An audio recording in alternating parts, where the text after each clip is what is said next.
I never imagined the day would come when I'd fear my own son. My name is Lucia, and I'm 63 years old. I raised Daniel alone from the time he was 2, when his father walked out and never looked back. For 25 years, it was just the two of us. And my mother, who moved in to help me survive those early days when I was working double shifts just to keep food on the table. We were a team, a family built on sacrifice and love. Daniel was everything to me. My reason for waking up at dawn, my motivation to work through exhaustion, my hope for a better future.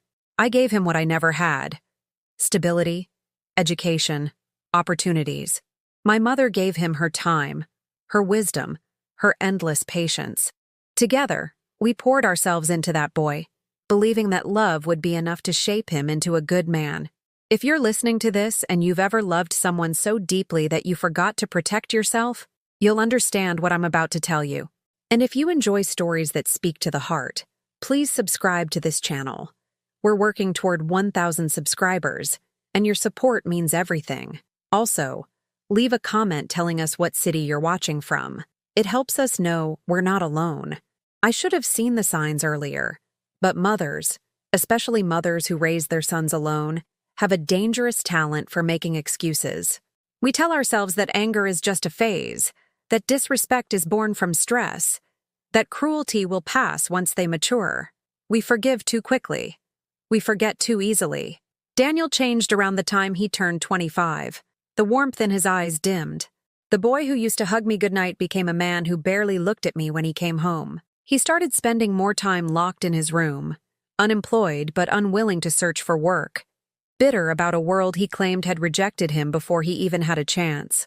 I tried to talk to him, gently at first. I'd sit at the kitchen table with a cup of coffee and ask how he was feeling, if something was bothering him, if there was anything I could do to help. His answers were always the same: short, cold, dismissive. "I'm fine, Mom. Nothing's wrong. Leave me alone." My mother noticed it too. She'd pull me aside in the hallway and whisper her concerns, her wrinkled hands gripping mine with surprising strength. "Lucia, something's not right with that boy," she'd say, her voice trembling with worry. "He doesn't talk to us anymore. He looks at us like we're strangers." But I defended him. I always defended him. "He's just going through a rough patch, Mama," I'd say, forcing optimism into my voice. "He'll come around. He just needs time." Time. That word became my mantra, my shield against reality. I convinced myself that if I just gave him enough time, enough space, enough unconditional love, he'd eventually remember who we were, the women who had sacrificed everything for him. The first truly frightening moment came on a Tuesday evening. I had cooked his favorite meal, the same recipe my mother taught me decades ago, the one that always made him smile as a child. I set the table with care, lighting a small candle in the center, hoping to create an atmosphere that might soften whatever hardness had grown around his heart. When Daniel came to the table, he barely glanced at the food. He sat down heavily, pulled out his phone, and began scrolling through it without a word. My mother and I exchanged glances, but we said nothing. We'd learned that silence was often safer than speech. Halfway through the meal, I tried to start a conversation. "Daniel, honey, I was thinking maybe this weekend we could—" "Can you not?" he interrupted, his voice sharp as broken glass. He didn't even look up from his phone. "I'm trying to eat in peace." My mother's fork clattered against her plate. "Daniel," she said quietly, her voice carrying the authority of someone who had raised children and grandchildren with love and discipline. "You don't speak to your mother that way." He finally looked up, and the expression on his face, cold, contemptuous, full of something I can only describe as hatred, made my blood run cold. "And you," he said, pointing his fork at my mother like a weapon, "need to mind your own business. This isn't your house." The words hung in the air like poison. My mother's face went pale. This was the house she'd helped me buy, the home she'd maintained while I worked, the kitchen where she'd cooked thousands of meals for a grandson who now looked at her like she was nothing. I wanted to say something. I should have said something, but the shock paralyzed me, and in my silence, Daniel stood up, grabbed his plate, and walked to his room, slamming the door so hard that the walls shook. My mother and I sat in that kitchen for a long time, neither of us eating, neither of us speaking. The candle I'd lit with such hope burned down until the wax pooled on the table, hardening into something that couldn't be reshaped. That was the beginning. Or maybe it was the continuation of something that had been growing for months. Something I'd refused to acknowledge because acknowledging it would mean admitting I'd failed as a mother. The disrespect became routine. Daniel stopped coming to meals altogether. He'd emerge from his room only to take food back with him, leaving dirty dishes scattered around the house like landmines. When I asked him to clean up after himself, he'd ignore me. When I insisted, he'd explode with rage that seemed wildly disproportionate to the request. "You're always nagging!" he'd shout, his face contorted with anger. "Can't you just leave me alone? I don't ask you for anything." Except he did ask. He asked for everything. For the roof over his head, the electricity that powered his devices, the food that appeared in the refrigerator, the internet connection that kept him entertained. He asked for all of it without ever saying please or thank you, without ever acknowledging that someone was paying for his existence while he contributed nothing. My mother began to look smaller, frailer. The light in her eyes, the same light that had sustained me through my darkest days, started to flicker like a candle about to go out. She was 78 years old, and the grandson she'd helped raise was slowly breaking her heart. "Maybe I should move out," she said to me one night as we sat together in the living room after Daniel had gone to bed. Her voice was barely a whisper, as if she was afraid he might hear us even through closed doors. "Maybe if I'm not here, he'll treat you better." The thought of my mother leaving, of her walking away from the home she'd helped build because her own grandson had made her feel unwelcome, was unbearable. I took her hand, feeling how thin and fragile it had become, and I made her a promise I wasn't sure I could keep. "You're not going anywhere, Mama. This is your home. We'll figure this out together." But I had no idea how to figure it out. I was trapped between the love I had for my son and the love I had for my mother, between the hope that Daniel would change and the growing certainty that something fundamental had broken inside him. I started walking on eggshells in my own home, measuring every word before speaking, avoiding topics that might trigger his anger. My mother did the same. We became ghosts in our own house, trying to occupy as little space as possible, trying not to remind Daniel of our existence. At night, lying in bed, I'd replay the years in my mind, searching for the moment I'd made the crucial mistake. Had I spoiled him? Protected him too much? Failed to teach him respect and gratitude? Or was this something beyond my control? A darkness that had nothing to do with how I'd raised him and everything to do with choices he was making as an adult. The questions tormented me, but they never led to answers. And with each passing day, Daniel became more of a stranger, a hostile presence in a home that was supposed to be filled with love. I kept telling myself it would get better, that this was just a phase, that the sweet boy who used to hold my hand and tell me I was the best mother in the world was still in there somewhere, buried beneath layers of anger and disappointment. But deep down, in the part of my heart I tried to ignore, I was beginning to understand the truth. The boy I'd raised was gone, and the man who'd taken his place was someone I didn't know at all, someone I was starting to fear. The breaking point started with small things that accumulated like snow before an avalanche. Daniel stopped acknowledging my mother's birthday, the woman who had sung him lullabies, who had taught him to read, who had walked him to school every morning for years. She turned 80 in March, and he didn't even come out of his room to say hello. I had baked her favorite cake, decorated the small dining table with flowers from the garden she tended every morning. My mother sat there in her best dress, the one she saved for special occasions, her hands folded in her lap, waiting. I knocked on Daniel's door 3 times. Each knock was softer than the last, my confidence eroding with every moment of silence.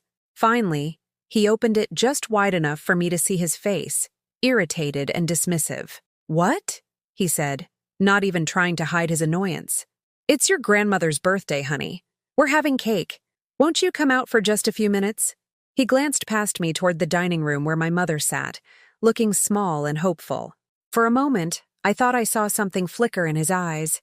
Shame, maybe. Or recognition of what he was doing. But then his face hardened again. "I'm busy," he said, and closed the door.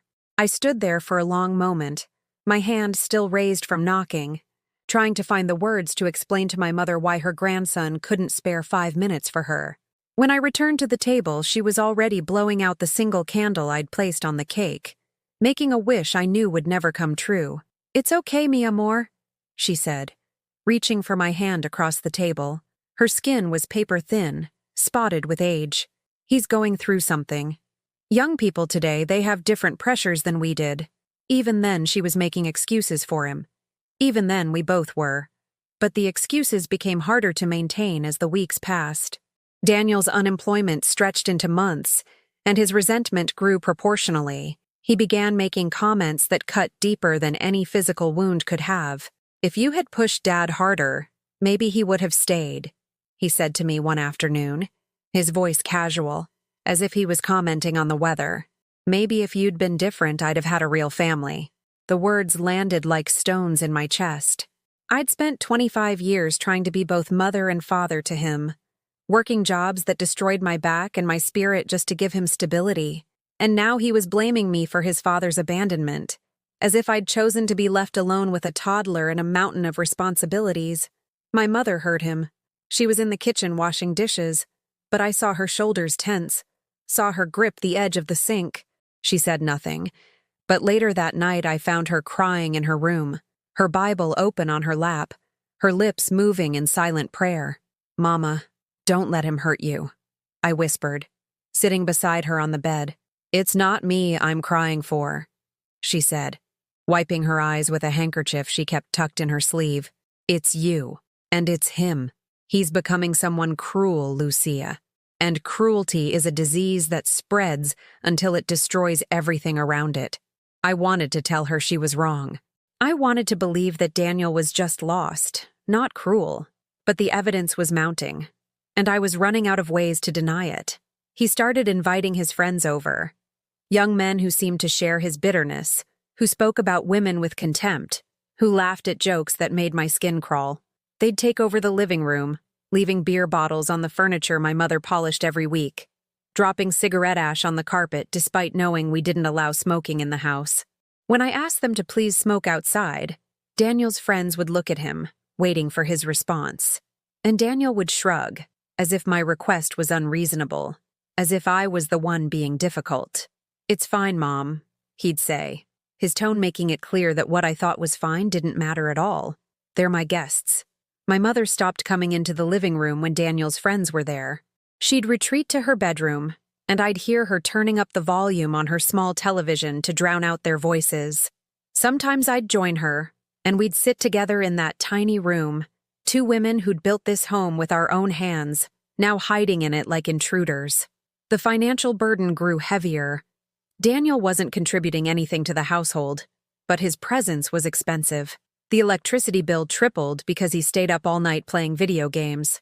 The food disappeared faster than I could restock it. And when I gently suggested that maybe he should look for work, even something part-time just to help out, his response was explosive. "You think I'm not trying?" he shouted, his face red with rage. "You think I enjoy being stuck in this house with you two constantly judging me? The economy is garbage. There are no jobs. But you wouldn't understand that because you've never had real ambitions. Never had real ambitions." The woman who'd worked as a cleaner, a waitress, a factory worker, who'd done whatever it took to keep him fed and clothed and educated. Apparently, I'd never had real ambitions. I felt something crack inside me that day. Not break completely. Not yet. But crack. Like ice on a frozen lake when you start to hear the dangerous sounds beneath your feet. My friends from church started noticing the change in me. Maria, who'd known me for 30 years, pulled me aside after Sunday service. "Lucia, you look exhausted," she said, her eyes full of concern. "Are you okay?" I wanted to tell her everything. I wanted to explain how my son had become a stranger, how my home had become a prison, how I was slowly disappearing under the weight of trying to keep everyone happy, but shame kept my mouth shut. What kind of mother admits that her own son treats her with contempt? What kind of woman confesses that she's afraid in her own house? "I'm fine," I lied, forcing a smile that felt like it might crack my face. "Just tired from work." But Maria knew. I could see it in her eyes. She knew, and she was too polite to push further. but her silence felt like another kind of abandonment. The worst part was watching what it did to my mother. She began to move differently through the house, slowly, carefully, as if trying not to take up space or make noise that might disturb Daniel. The woman who used to sing while cooking, who used to laugh loudly at television comedies, became a shadow of herself. One morning, I found her crying in the garden, her hands buried in the soil of her flower beds. She didn't hear me approach, and I stood there watching her shoulders shake, listening to her whisper words I could barely make out. "I don't understand what we did wrong," she was saying to the flowers, to God, to anyone who might be listening. "We loved him so much. Where did we fail?" I wanted to tell her we hadn't failed, that Daniel's choices were his own, that we'd given him everything we had, and that was enough. But the words died in my throat because I wasn't sure I believed them anymore. That evening, Daniel did something that should have been my final warning. He came home late, clearly drunk, stumbling through the door with such force that it slammed against the wall. My mother and I were sitting in the living room. We'd waited up, worried as mothers and grandmothers do even when they probably shouldn't. "Daniel," I said, standing up quickly. "Are you okay? Where have you been?" He looked at me with eyes that seemed to struggle to focus. Then he laughed, a cold, bitter sound that made my skin prickle with unease. "Where have I been?" he repeated, his words slurring together. "Where have I been? Out, living. Something you two wouldn't know anything about because you just sit here in this sad little house, living your sad little lives." My mother stood up slowly, her hand pressed against her lower back where arthritis had been bothering her for months.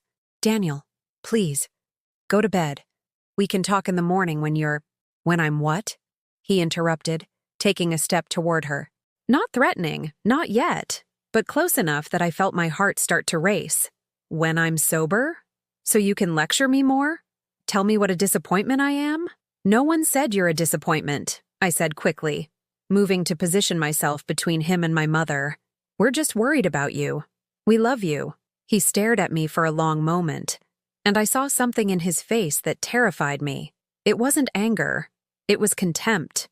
Pure, undiluted contempt for the woman who'd given him life. "Love," he said, spitting the word out like it tasted bitter.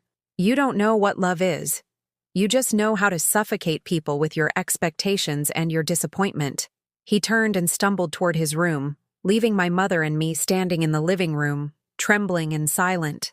That night, I couldn't sleep. I lay in bed staring at the ceiling, listening to the sounds of my mother's quiet crying through the thin walls, and I realized something that should have been obvious much earlier. This wasn't going to get better on its own. This wasn't a phase.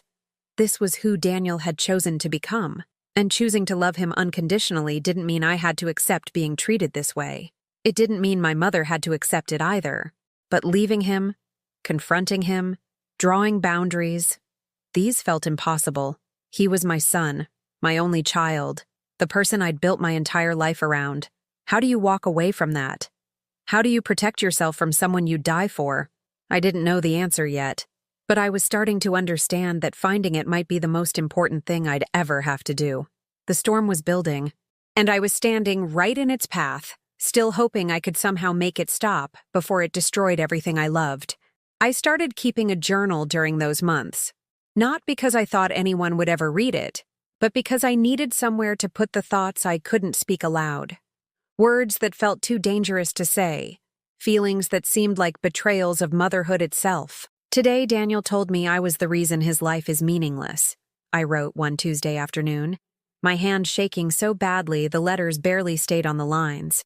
He said if I'd been a better mother, he would have turned out better. He said this while eating the lunch I'd prepared for him, in the house I pay for, wearing clothes I bought him last month.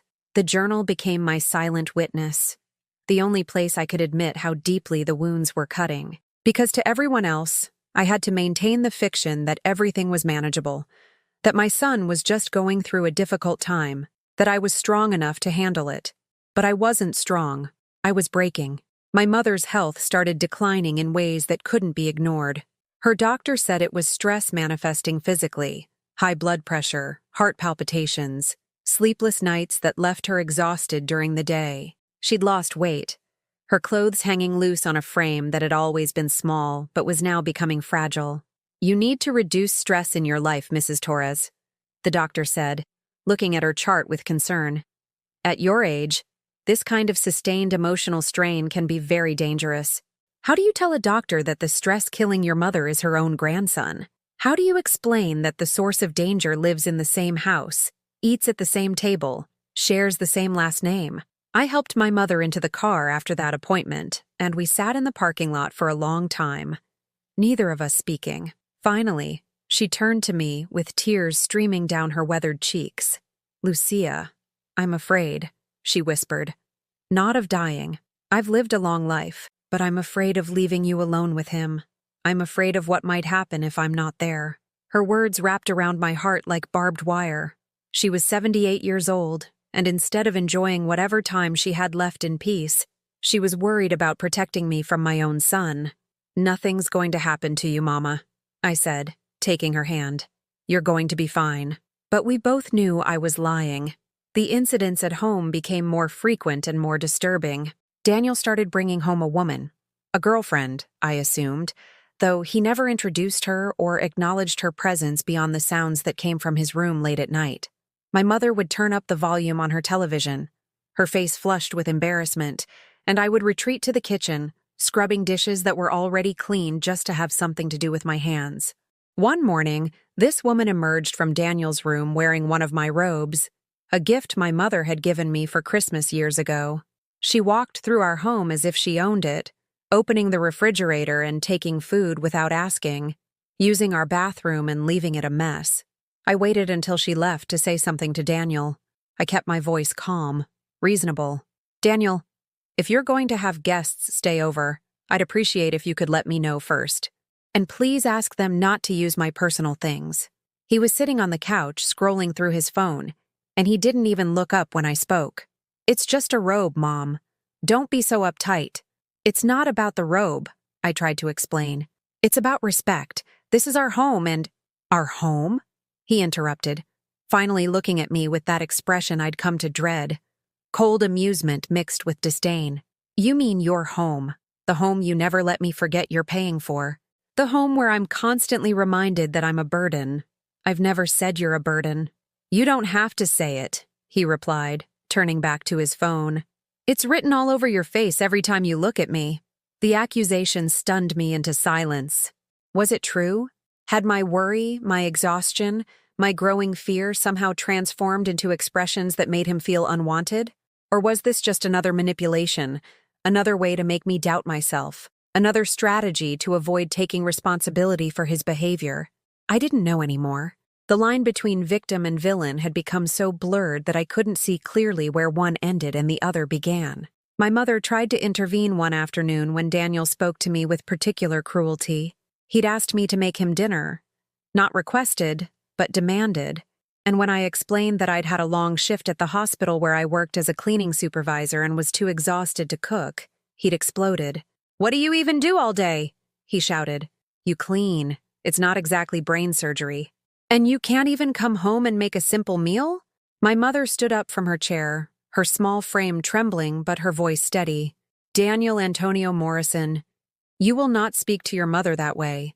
I don't care how old you are or what problems you think you have. She has worked herself to exhaustion for you your entire life, and you will show her respect." The silence that followed felt dangerous, like the moment before lightning strikes. Daniel turned to look at my mother, and the expression on his face made my blood run cold. It was hatred. Pure, undisguised hatred. "Stay out of this, old woman," he said, his voice low and threatening.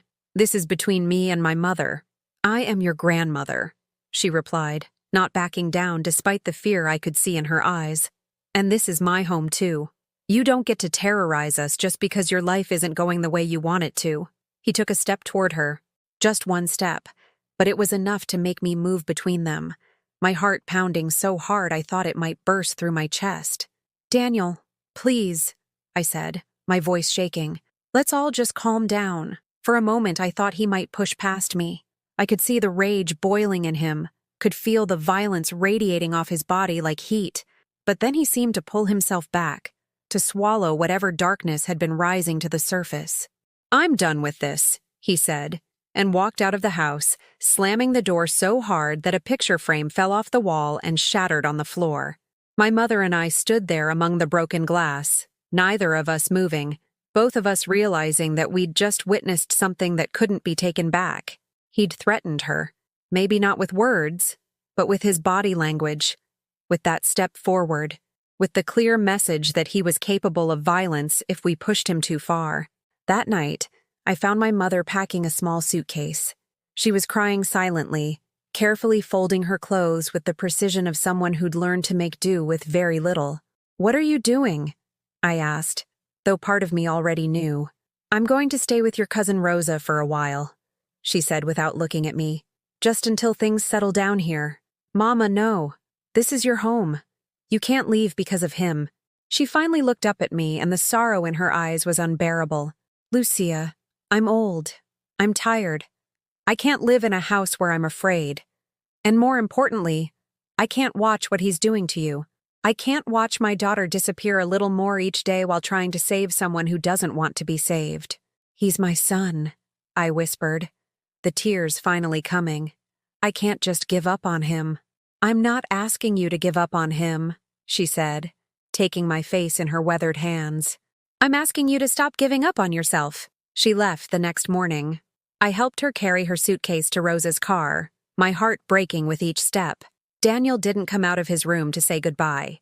He didn't acknowledge her leaving at all, as if the woman who'd raised him alongside me had simply ceased to exist.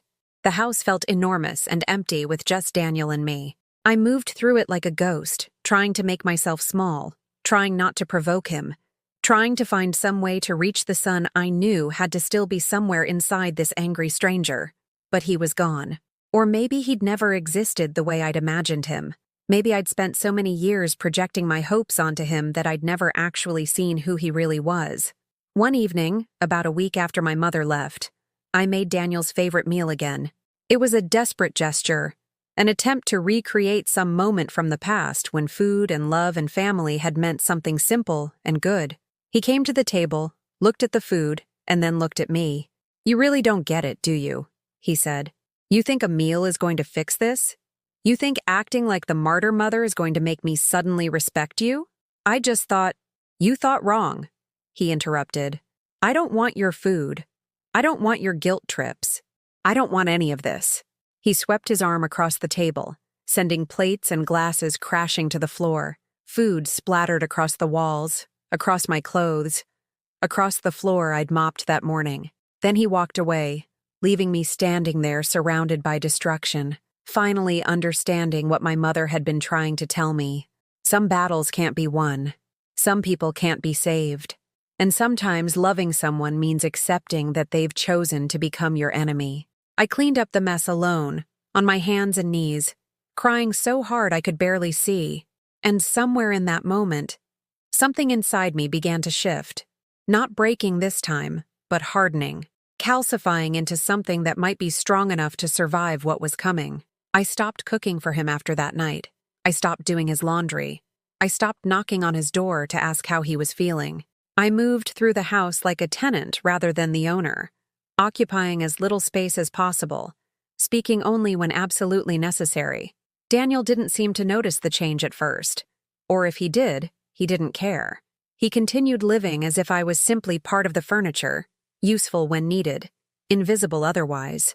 But I noticed how quiet the house had become, how the silence pressed against my ears until they rang. I noticed how I'd started flinching at sudden sounds, how my shoulders had begun curving inward as if my body was trying to make itself smaller, less visible, less likely to provoke an outburst. I called my mother every night. Our conversations were brief because I didn't want Daniel to overhear, but her voice was the only thing that kept me tethered to reality. "Have you thought about what I said?" she asked me one evening, her voice gentle but insistent. "About making some changes?" "I don't know what to do, Mama," I whispered into the phone, sitting in my car in the driveway because it was the only place I felt safe to talk. "He's my son. How do I turn my back on my own child?" "You're not turning your back on him," she said firmly. "You're protecting yourself. There's a difference, mi amor. A big difference. But I couldn't see the difference. Not yet. All I could see was failure. My failure as a mother, as a woman, as a human being who should have been strong enough to fix this somehow. Work became my refuge. I started volunteering for extra shifts, accepting overtime whenever it was offered, finding reasons to leave early and come home late. The hospital where I worked cleaning might not have been glamorous, but it was predictable. I knew what was expected of me. I knew that if I did my job well, no one would yell at me or treat me with contempt. My supervisor, Margaret, noticed the change. She pulled me aside one afternoon while I was cleaning the third-floor hallway. "Lucia, you've been working a lot lately," she said, her eyes kind but concerned. "Everything okay at home?" I wanted to tell her. God, how I wanted to tell someone. But the words stuck in my throat, held back by shame and fear and the terrible certainty that once I said them out loud, once I admitted what was happening, there would be no taking them back. "Everything's fine," I lied, scrubbing at a spot on the floor that was already clean. "Just trying to save some extra money." She didn't believe me. I could tell by the way she squeezed my shoulder, but she didn't push. And I was grateful for her silence, even as I hated myself for not being brave enough to ask for help. The loneliness was crushing. I'd go days without a real conversation, without anyone touching me with kindness, without hearing my name spoken with anything other than irritation or demands. I started talking to myself just to hear a gentle voice, practicing affirmations I'd read about in a magazine at the doctor's office. "You are worthy of respect," I'd whisper to my reflection in the bathroom mirror at work. "You are doing your best. You deserve to be treated with kindness." But the words felt hollow, like lines from a play I didn't quite believe in. At home, Daniel's behavior continued to deteriorate. He stopped even pretending to look for work. His sleep schedule became completely reversed.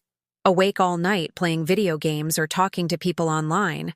Asleep during the day when potential employers might have called. The bills started piling up. My modest salary had always been enough when we were splitting responsibilities, when Daniel contributed something, anything. But now, I was covering everything alone, and the mathematics of poverty were unforgiving. I started making choices I never thought I'd have to make. Electricity or water? Food or medicine for the arthritis that made my knees throb after long shifts? New shoes to replace the ones with holes in the soles? Or the internet bill that Daniel would explode about if it got disconnected? I chose to pay for his internet. I chose to keep him comfortable while I worked in shoes that let rainwater seep through to my socks. Because I was still hoping, still believing that if I just held on a little longer, if I just loved him enough, something would change. My cousin Rosa called me one Saturday morning. I was sitting in the garden my mother used to tend, watching the flowers she'd planted begin to wilt from neglect. I didn't have time to water them anymore, didn't have the energy to maintain beauty when survival took everything I had. "Your mother is worried sick about you," Rosa said without preamble. "She cries every night, Lucia. She thinks Daniel is going to hurt you." "He won't," I said automatically, though I wasn't sure I believed it anymore. "He's angry, but he's not violent." "Anger is violence," Rosa replied sharply. "Maybe not with fists, but it's violence all the same. It's killing you slowly, and your mother can see it even if you can't." After we hung up, I sat in that dying garden for hours, thinking about Rosa's words. Was she right? Was Daniel's anger a form of violence? It certainly felt violent. The way his words carved pieces out of my self-worth. The way his contempt made me feel small and worthless. The way his presence in the house filled me with a dread that never quite went away. That night, something happened that I should have seen coming but somehow didn't. Daniel came home late, drunk again, and this time he'd brought friends. 3 of them, all in similar states of intoxication, all loud and aggressive in the way young men can be when they're trying to prove something to each other. They took over the living room, turning the television volume up so loud the walls vibrated. I was in my bedroom trying to sleep because I had to work early the next morning, but the noise made it impossible. After an hour, I finally got up and went to ask them to please lower the volume. I was still trying to be reasonable, still trying to be the understanding mother who didn't want to embarrass her son in front of his friends. "Daniel," I said from the doorway, my voice barely audible over the noise. "It's almost midnight. Could you please turn it down a little?" One of his friends, a young man with cold eyes and a mean smile, looked at me and laughed. "Your mom's hot," he said to Daniel. "For an old lady." The other friends joined in the laughter. And Daniel, my son, the boy I'd raised to respect women, didn't defend me. He didn't tell his friend to shut up or apologize. He just smiled, like the comment had pleased him somehow. "Yeah, she's all right," Daniel said, his words slurred. Little uptight, though. Always nagging. They all laughed again, and I stood there feeling completely exposed, humiliated in my own home by my own child. The sexual undertone of the comment, the way they were looking at me, it made my skin crawl with a fear I'd never experienced before. I retreated to my room and locked the door, something I'd never done in my own house. I pushed my dresser against it for extra security, my hands shaking so badly I could barely move the furniture. They stayed until 3 in the morning. I heard them leave, heard Daniel stumble to his room, and only then did I move the dresser and unlock the door. The living room was destroyed, beer bottles everywhere, cigarette burns on my mother's favorite couch, food ground into the carpet. I cleaned it at 4 in the morning before leaving for work, crying silently so Daniel wouldn't hear me and have another reason to call me weak or pathetic. That was when I knew, really knew, that this wasn't going to end well, that something terrible was building, and I was standing directly in its path, too paralyzed by love and duty and maternal guilt to step aside. The next few weeks passed in a blur of exhaustion and fear. I moved through my days like a sleepwalker, going through the motions of survival without really living. At work, my colleagues started avoiding me because my sadness was so palpable, it made them uncomfortable. At home, Daniel's contempt had evolved into something darker. Not quite threats, but close enough that I started planning escape routes in my mind. What would I do if he actually hit me? Where would I go? Who would believe me if I told them my own son had become dangerous? These thoughts consumed me, robbing me of sleep, of appetite, of any sense of safety or peace. My mother called less frequently, and when we did talk, I could hear the resignation in her voice. She'd stopped trying to convince me to leave, stopped offering advice I wouldn't take. She'd accepted that I was going to have to learn this lesson the hardest way possible. "I love you, mi amor," she'd say at the end of every call. "Remember that I love you, no matter what happens." The phrase, "no matter what happens," started to sound like a premonition, like she was preparing both of us for something inevitable and terrible. I was right to be afraid. Because on a Tuesday evening in late October, when the autumn air had turned cold and the days were getting shorter, Daniel crossed the line from emotional violence to physical violence, and nothing would ever be the same again. But I didn't know that yet.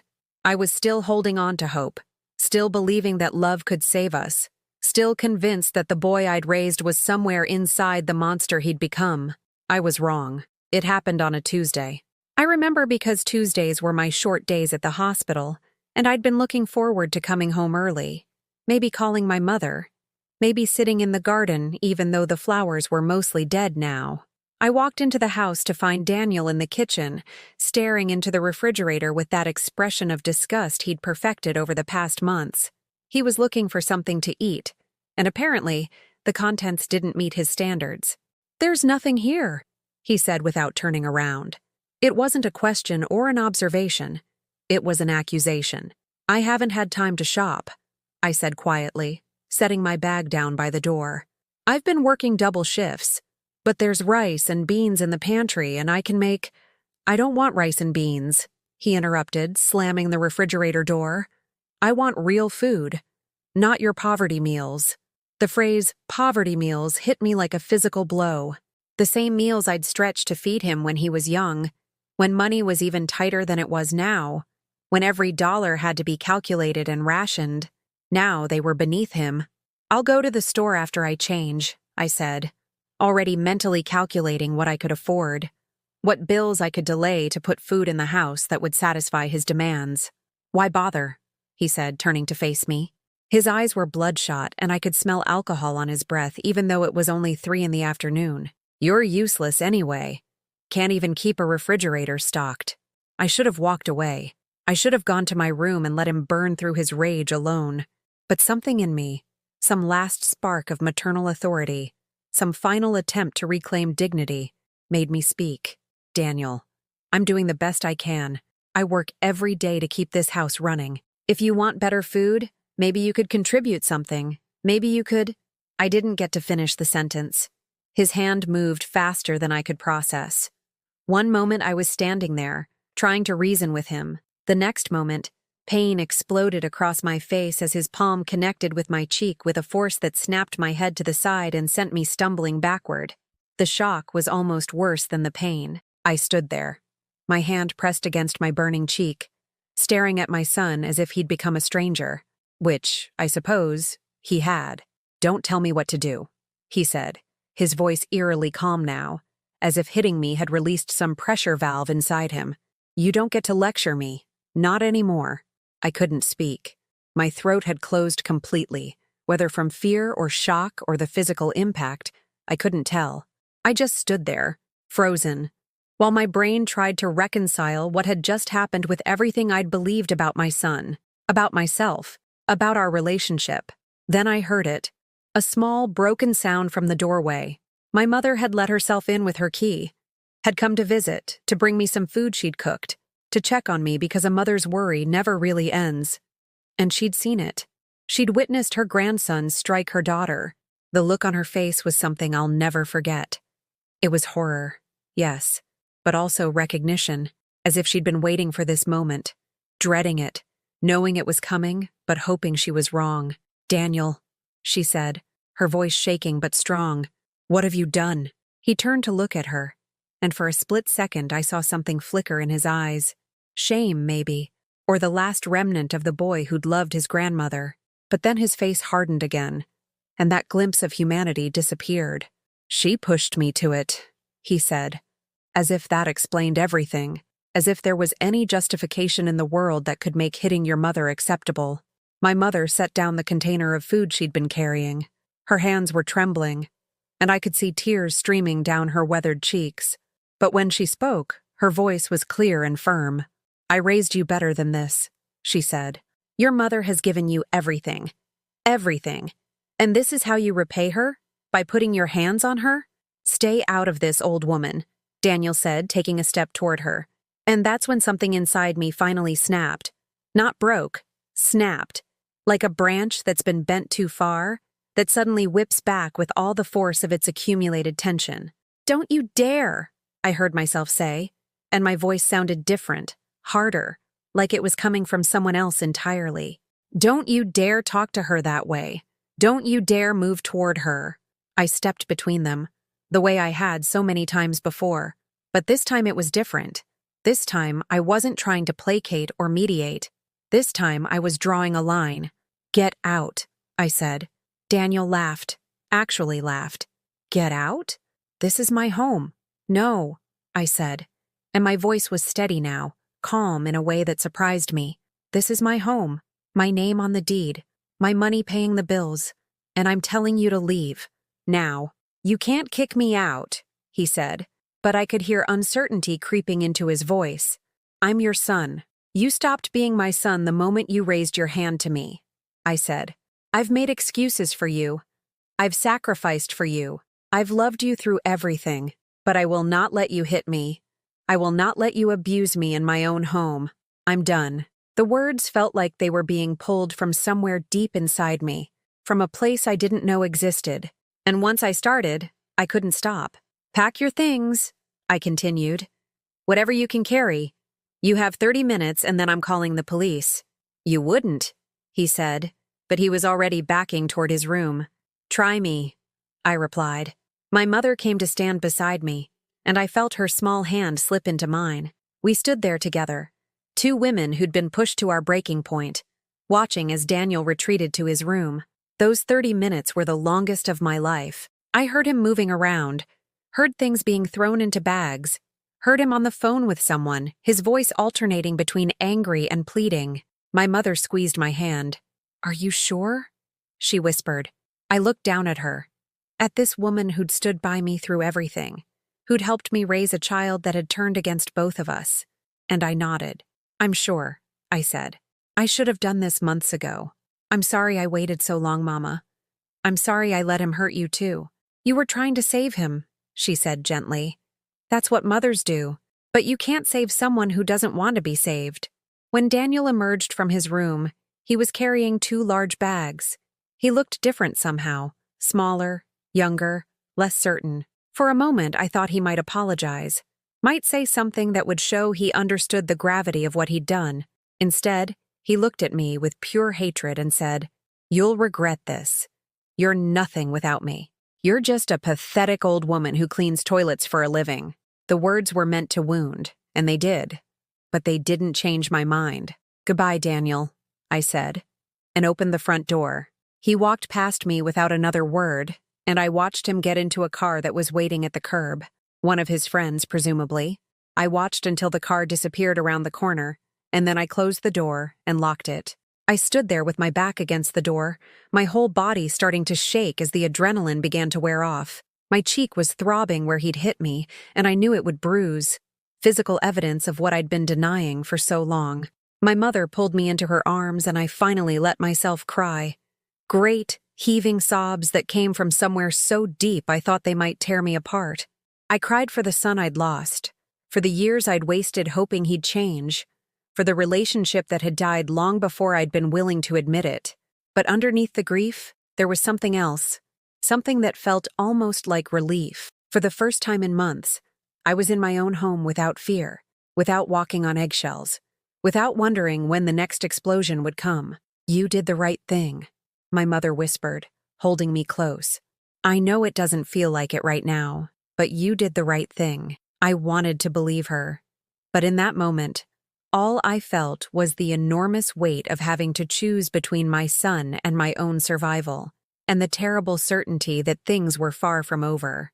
The first week after Daniel left, I moved through the house like I was relearning how to live in it. Every room felt different without his presence, lighter somehow, but also emptier in ways I hadn't anticipated. My mother moved back in immediately, and together we began the slow process of reclaiming space that had been occupied by anger for so long. We opened windows that hadn't been opened in months. We cleaned corners that had accumulated dust and neglect. We threw away the beer bottles and cigarette butts his friends had left behind. With every bag of trash we carried out, I felt like we were exorcising something dark from the house. But the nights were hard. I'd lie awake wondering where Daniel was sleeping, if he was safe, if he was eating properly. The maternal instinct doesn't die just because your child has hurt you. It persists, a constant ache in your chest that no amount of logic or self-preservation can fully silence. My mother would hear me crying through the walls and come sit on my bed, stroking my hair like she used to when I was a little girl. "You're allowed to miss him and still know you did the right thing," she'd say softly. "Those two things can exist together." I reported the incident to the police, though I didn't press charges. I just wanted it documented, wanted there to be a record in case things escalated. The officer who took my statement was kind but matter-of-fact, and I could tell this wasn't the first time he'd heard a story like mine. "Domestic violence doesn't always look like what people think," he said as he wrote up the report. "And it doesn't stop being violence just because the perpetrator is your child. You did the right thing by removing him from the home." The bruise on my face faded slowly, the colors shifting from purple to yellow-green over the course of 2 weeks. I wore makeup to work to cover it, not out of shame exactly, but because I wasn't ready to answer questions about what had happened. The physical mark would disappear, but the emotional wound would take much longer to heal. Daniel sent me text messages. At first they were angry, accusatory. "You're dead to me. I hope you're happy now that you've destroyed our family. Everyone thinks you're crazy for kicking out your own son." I didn't respond to any of them. My mother had helped me understand that engagement would only feed whatever narrative he'd constructed to justify his behavior.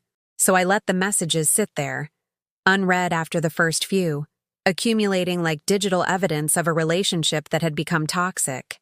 Then, after about 3 weeks, the tone of his messages began to change.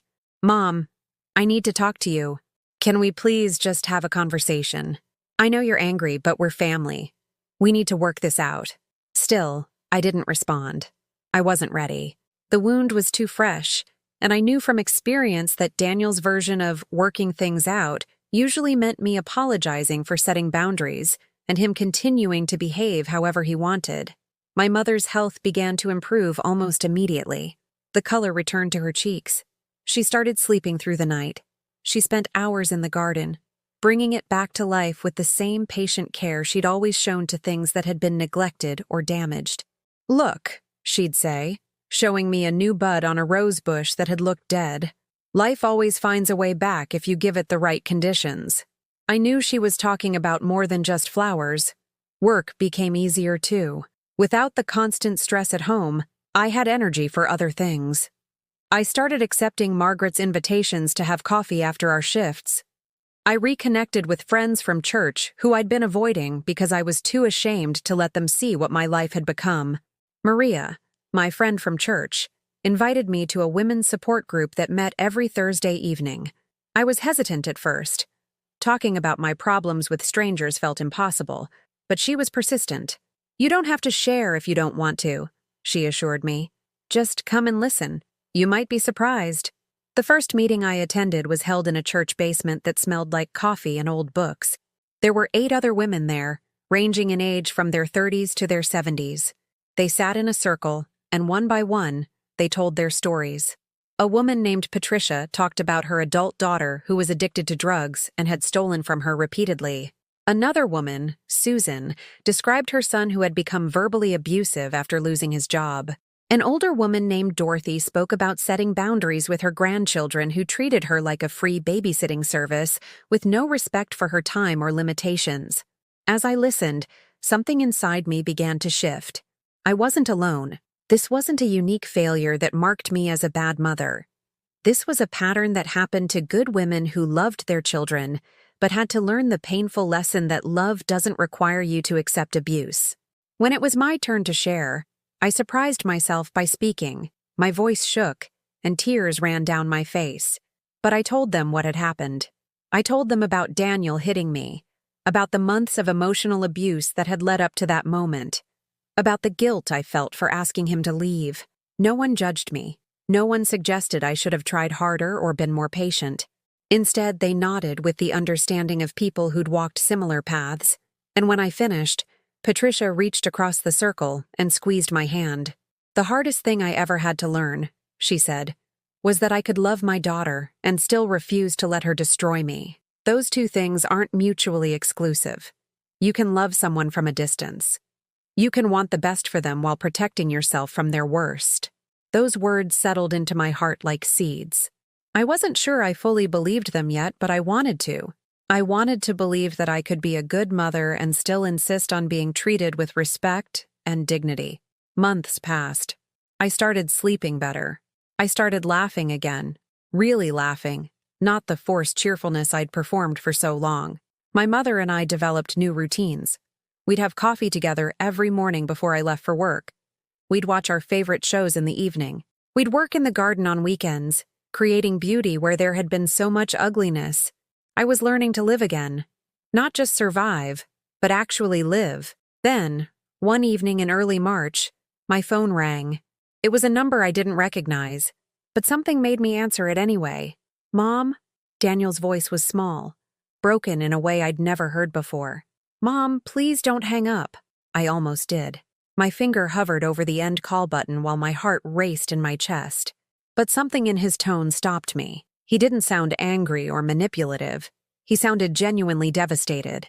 "I'm listening," I said carefully. "Can I see you?" he asked. "Please. I need to talk to you face to face. I need to tell you something." Every instinct I'd developed over the past month screamed at me to say no, to protect myself, to maintain the boundaries I'd worked so hard to establish. But there was something in his voice that I couldn't ignore. Something that sounded like the boy I'd raised before he'd become someone I didn't recognize. "I don't know, Daniel," I said honestly. "You hurt me. Badly. I'm not sure I'm ready to see you." "I know," he said, and I could hear tears in his voice. "I know I hurt you. I know I said terrible things and did terrible things. That's what I need to talk to you about. Please, Mom. I'm not asking you to forgive me. I'm not asking you to let me come home. I just need to talk to you. Please."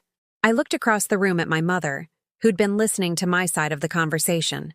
She didn't shake her head or nod. She just looked at me with those wise eyes that had seen so much, leaving the decision to me. "Okay," I heard myself say, "but we meet in a public place, and my mother comes with me." "That's fine," he said quickly. "Thank you. Thank you, Mom." We arranged to meet at a coffee shop near the hospital where I worked. I chose it deliberately, a place I was familiar with, where I felt safe, where there would be other people around. The night before the meeting, I barely slept. I kept playing out different scenarios in my mind. Would he apologize and then immediately demand to move back in? Would he try to manipulate me into feeling guilty? Would he be angry that I'd insisted on meeting in public? Or would this be something different? Something real? I had no way of knowing. And that uncertainty kept me awake until the early morning hours, watching the ceiling and wondering if I was making a terrible mistake by agreeing to see him at all. But I also knew that I couldn't move forward without this conversation. Whatever Daniel had to say, I needed to hear it.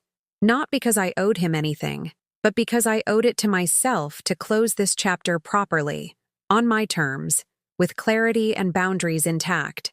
Tomorrow would tell me whether my son had learned anything from the consequences of his actions. Tomorrow would reveal whether there was any hope for a different kind of relationship between us, one built on mutual respect rather than obligation and fear. Tomorrow, I would face Daniel again.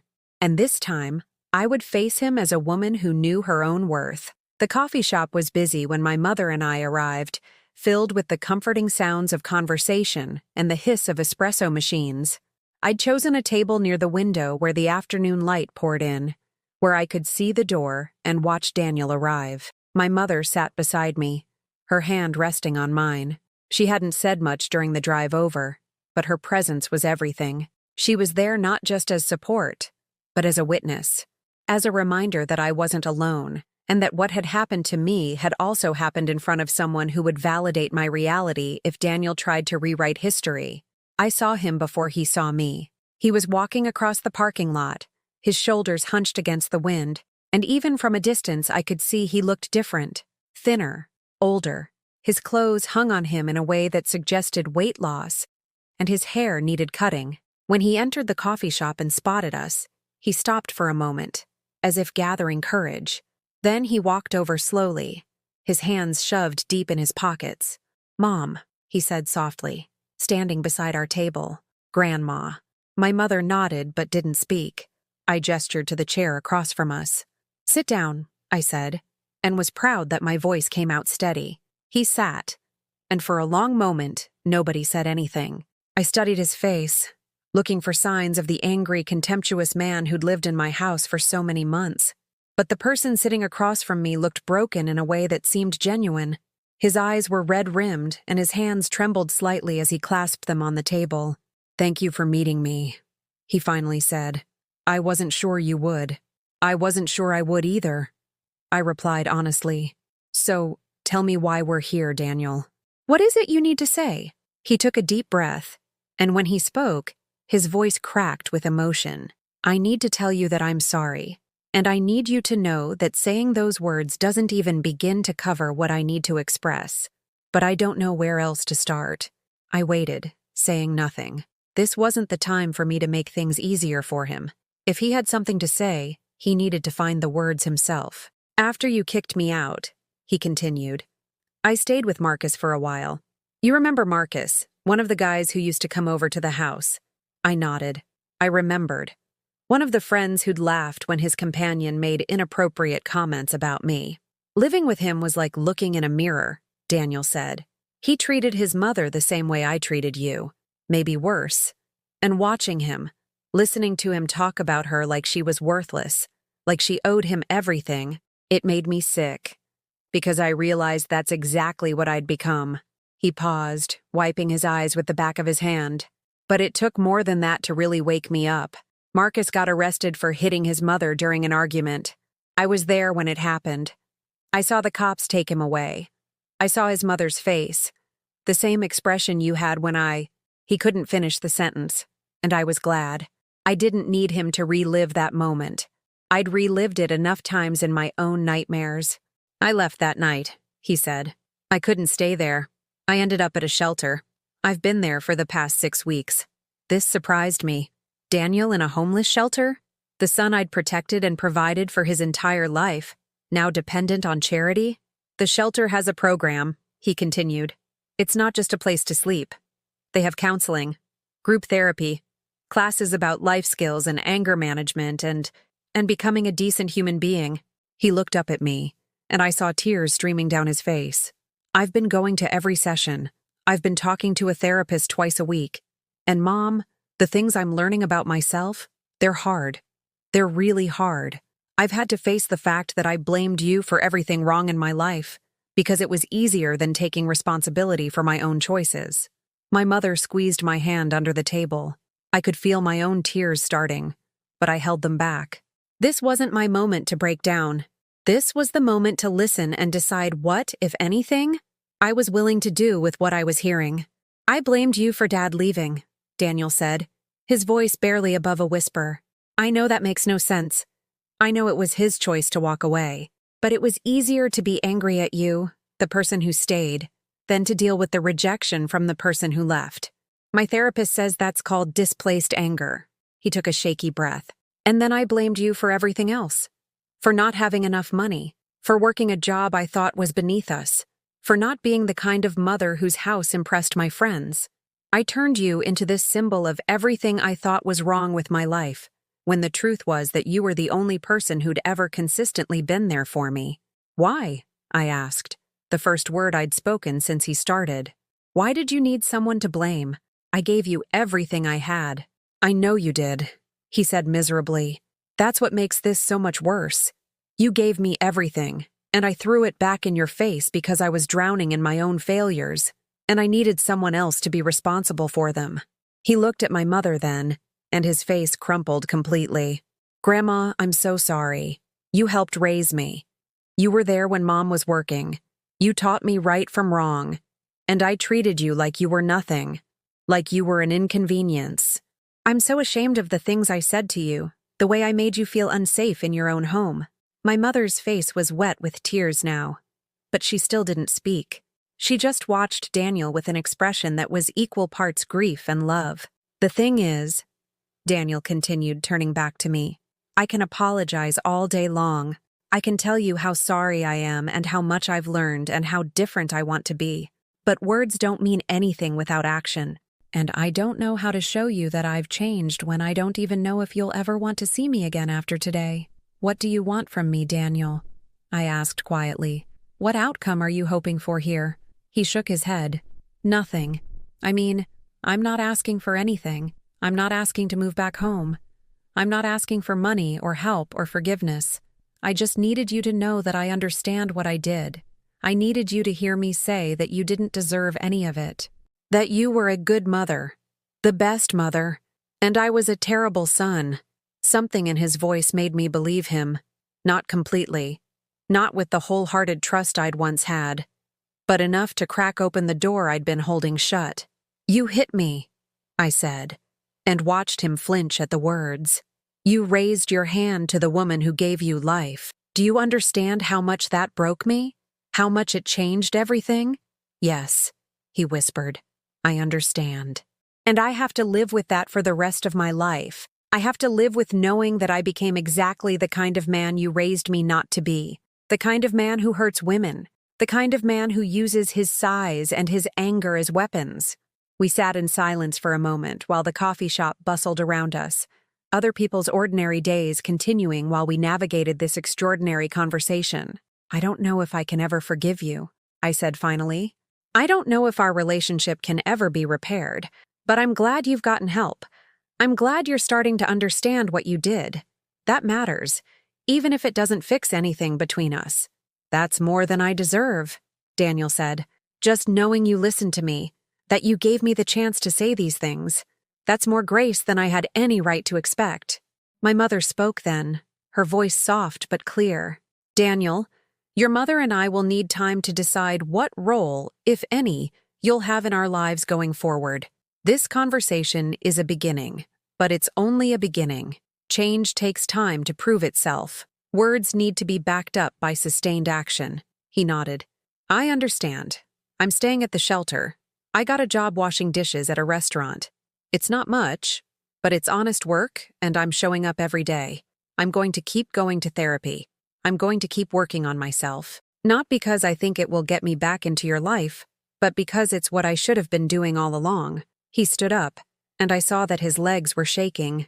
"Thank you for meeting me," he said. "Thank you for listening. I know it cost you something to be here, and I'm grateful." As he turned to leave, I surprised myself by speaking, "Daniel." He turned back, hope flickering across his face. "Keep going to therapy," I said. "Keep working on yourself, and maybe, in time, we can have another conversation, but it will be on my terms, when I'm ready. If I'm ever ready, I understand," he said, and there was relief in his voice. Not relief that everything was fixed, but relief that there might be a path forward, however uncertain and distant. After he left, my mother and I sat in that coffee shop for a long time, neither of us speaking. Finally, she turned to me. "How do you feel?" she asked. I thought about the question. How did I feel? Not healed. It was too soon for that. Not even fully certain that Daniel's remorse was genuine or lasting. But something had shifted. "I feel like I got to speak my truth," I said slowly. "I feel like he heard, really heard, what he did to us. And that matters. It doesn't fix anything, but it matters." She nodded, understanding. "And now?" "Now," I said, "we go home. We keep living our lives. We keep healing, and we wait to see if he becomes the man he says he wants to be." 6 months passed after that meeting in the coffee shop. 6 months during which I learned what it meant to truly put myself first. Perhaps for the first time in my entire adult life, Daniel kept his word. He didn't call constantly or show up at the house uninvited. He sent me a brief text message once a month. Just a simple update about his therapy progress, his job, his life. Nothing demanding. Nothing asking for anything in return. Just information. Leaving it up to me to respond or not. Sometimes I did respond. Brief messages. "I'm glad you're doing well. Keep going." Nothing that reopened doors I wasn't ready to walk through, but acknowledgments that I'd received his words. My mother and I built a life that felt peaceful in ways I'd forgotten were possible. We painted the walls colors we'd always wanted, but Daniel had complained were too bright or too feminine. We rearranged furniture to suit our preferences rather than his. We filled the house with plants and music and laughter. I got a promotion at work, supervisor of the entire cleaning staff. It came with a modest raise and, more importantly, with recognition that my years of dedication mattered. Margaret hugged me when she told me the news. "You've been through something," she said. "I don't know exactly what, but I've watched you come back to yourself over these past months. You deserve this." The women's support group became a cornerstone of my week. I looked forward to Thursday evenings, to the circle of women who understood what it meant to love someone who'd hurt you, to set boundaries that felt like betrayals, even when they were acts of self-preservation. Patricia's daughter had been in recovery for 4 months. Susan's son had moved out and gotten help for his depression. Dorothy had established firm boundaries with her grandchildren and reported that, surprisingly, they respected her more now than when she'd been constantly available. We were all learning the same difficult lesson, that love doesn't require self-destruction, that you can care deeply for someone and still refuse to let them harm you, that sometimes the most loving thing you can do is to stop enabling behavior that's destroying both of you. Then, one Sunday morning in September, I was working in the garden when I heard the gate open. I looked up to see Daniel standing there, and my first instinct was fear, but he held up his hands immediately. "I'm sorry," he said quickly. "I should have called first. I wanted to show you something, and I didn't know how to ask over text." My mother had heard the gate and came to stand beside me, her presence a quiet reminder that I wasn't alone, that I didn't have to face anything without support. "What is it?" I asked, not moving from where I was kneeling in the flower bed. Daniel reached into his jacket and pulled out a folder. He walked forward slowly, carefully, and handed it to me before stepping back to give me space. Inside the folder were certificates. Completion of an anger management course, 12 weeks of group therapy, 6 months of individual counseling, references from his therapist, from his employer at the restaurant, from the shelter coordinator. But there was something else too, a letter, handwritten, several pages long. You don't have to read it now, Daniel said. Or ever, if you don't want to. But I needed to try to put into words everything I couldn't say in the coffee shop. Everything I'm still learning about myself and about what I did to you.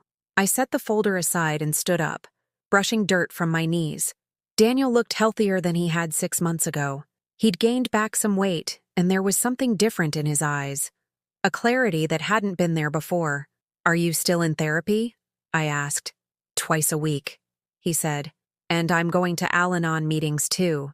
I'm learning that I was drinking more than I wanted to admit, and that alcohol made everything worse. And the job? I'm assistant manager now at the restaurant. It's still washing dishes mostly, but I'm also training new staff and helping with inventory. It's honest work, and I'm proud of it in a way I never was when I thought certain jobs were beneath me. My mother spoke up then. Where are you living? I got a small apartment, Daniel said. It's not much, just a studio, but it's mine. I'm paying my own bills, buying my own food, learning how to take care of myself. He looked at me, and I could see he was fighting tears. I know I can't undo what I did. I know saying sorry isn't enough, but I'm building a different life, Mom. I'm becoming a different person. Not for you, though I hope someday you'll see it, but for myself, because I never want to be that person again, the person who could raise his hand to his own mother. I felt something shift in my chest. Not forgiveness exactly, but something gentler than the anger and fear I'd carried for so long. I'm glad you're doing better, I said carefully. I'm glad you're getting help. But Daniel, I need you to understand something.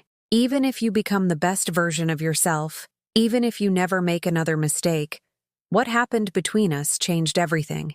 It broke something that might never be fully repaired. I know, he said, nodding. My therapist helped me understand that. She said I need to accept that consequences don't have expiration dates, that I might spend the rest of my life trying to make amends for something I can never actually make right. Your therapist sounds wise, my mother said quietly. We stood there in the garden, 3 people connected by blood and history and pain, navigating the complicated territory between love and self-protection. Can I ask you something? Daniel said hesitantly. I nodded. Would you be willing to have dinner with me sometime? Not at the house, somewhere neutral.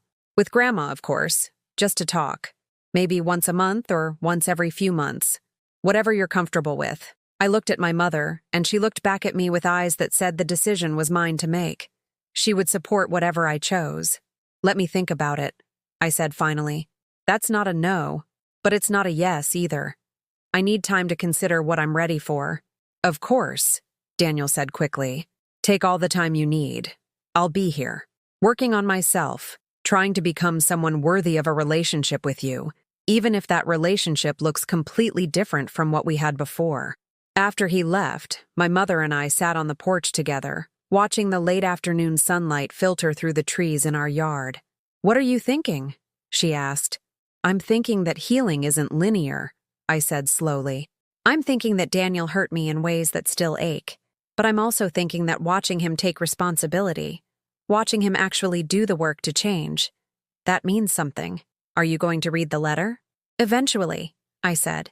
Not today, maybe not this week, but when I'm ready, yes. I think I need to hear what he has to say.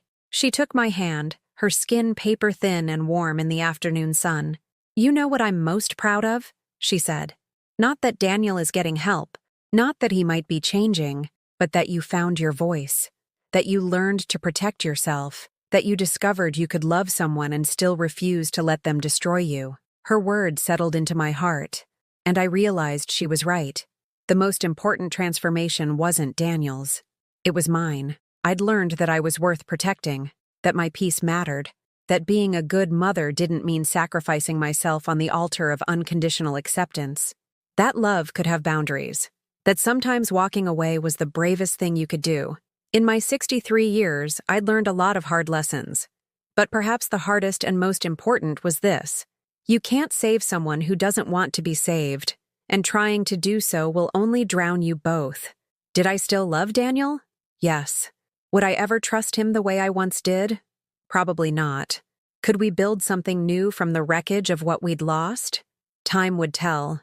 But regardless of what happened with my son, I'd found something more valuable than his approval or his presence in my life. I'd found myself, the woman I'd always been but had forgotten while trying to be everything for everyone else.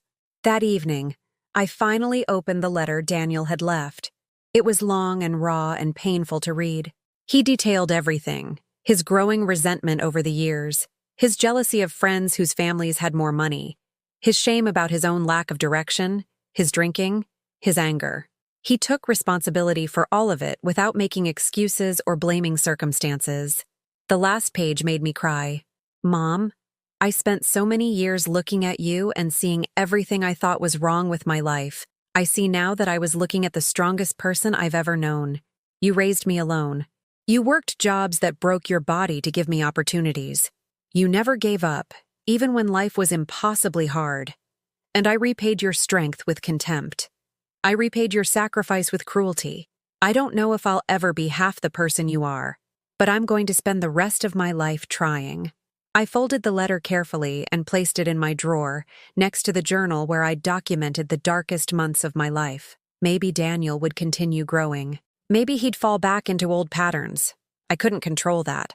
What I could control was my own healing, my own boundaries, my own understanding that I deserved respect and peace.